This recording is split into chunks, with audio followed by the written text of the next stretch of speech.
Good morning. Today we are going to discuss a few useful points about DO. What is DO? DO is the dissolved oxygen. The full form of the word DO is dissolved oxygen. And the definition is dissolved oxygen is a measure of amount of oxygen that is dissolved in the water.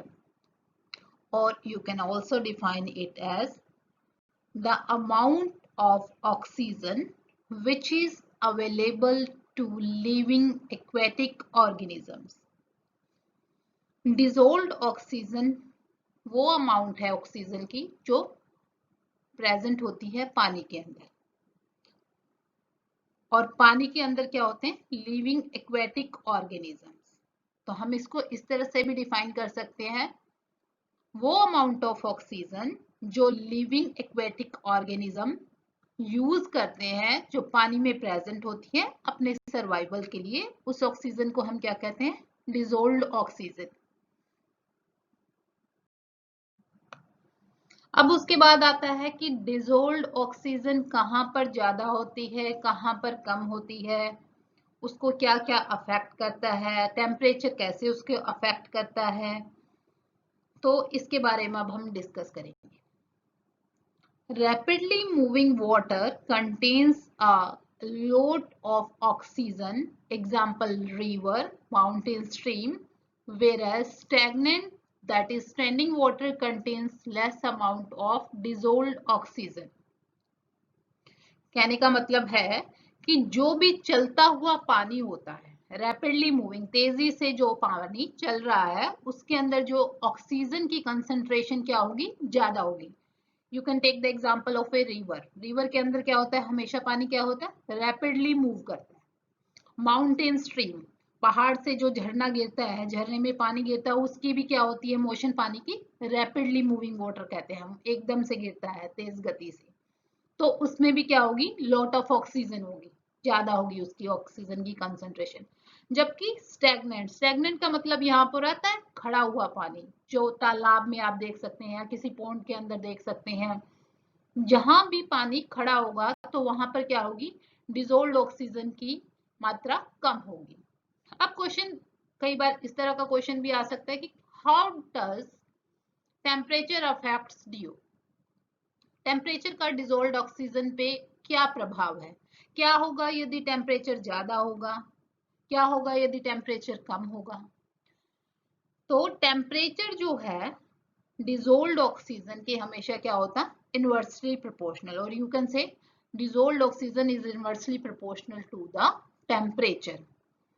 यदि higher temperature होगा तो पानी के अंदर जो डिसोल्व्ड oxygen की concentration होगी वो क्या होगी? कम होगी. और यदि टेम्परेचर कम होगा तो डिसोल्व्ड ऑक्सीजन की कंसंट्रेशन क्या होगी? ज्यादा. एग्जाम्पल के तौर पे आप ये देख सकते हैं कि गर्मियों में हम अक्सर ये पढ़ने में आता है न्यूज में कि जो नदियों में होती है फिशेस की कंसंट्रेशन क्या हो जाती है?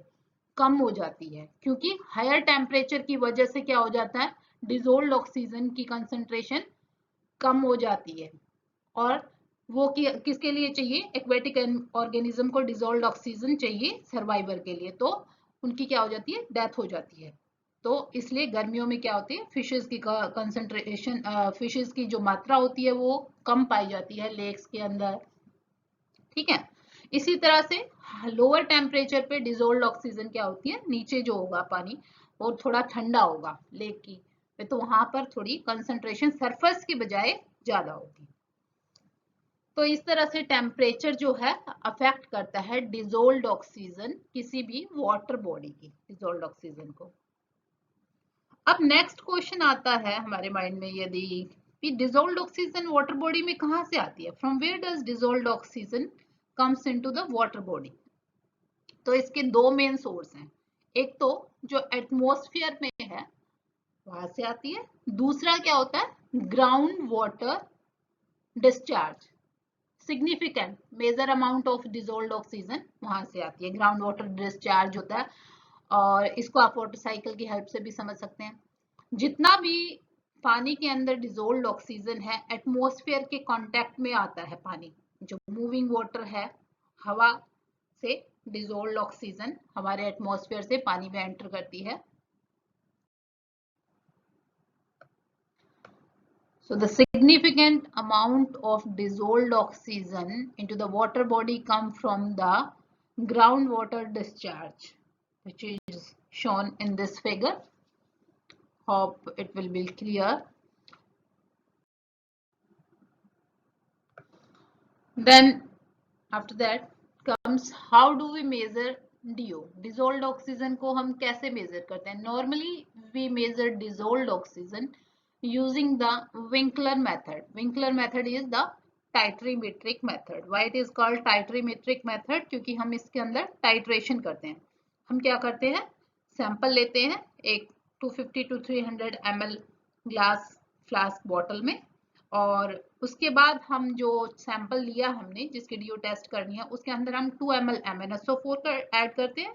After that we add 2 ml alkali iodide azide, and both of these we add below the bottom of the bottle with the help of pipette so that no air bubble will come, ताकि कोई air bubble ना आए, क्योंकि हमें dissolved oxygen test करनी है तो हमें ऑक्सीजन उसको प्रोवाइड नहीं करनी, हमें टेस्ट करनी है, तो एयर बबल ना आए उसको हमें ध्यान से डालना है. उसके बाद 2 ml concentrated H2SO4 sulphuric acid वो हम डालेंगे टॉप से सल्फ्यूरिक एसिड. उसके बाद अच्छे से प्रॉपरली शेकिंग करेंगे और 8 आवर्स के लिए उस सैंपल को अनडिस्टर्ब छोड़ देंगे. आफ्टर 8 आवर्स हम क्या लेंगे, सैंपल जो है हमें टेस्ट करना है डिजोल्ड ऑक्सीजन के लिए, उसको लेंगे और उसके अंदर 2 ml स्टार्च सॉल्यूशन डालेंगे. After starch solution the little blue color will appear, and then we will titrate this blue color solution up to the colorless point with the help of sodium thiosulfate solution till it become colorless. So this is the basic DO method, which is Winkler method, how we do. This is the titrimetric method. Another method to measure the dissolved oxygen is at the spot, if we are doing with the help of calibrated DO sensors. We can use calibrated DO sensors. So hope this is clear. How do we measure DO, dissolved oxygen? Now further comes DO and water quality. DO से कैसे हमें water quality का पता लगता है ये देखते हैं. DO is considered one of the most important indicator in terms of estimating the water quality.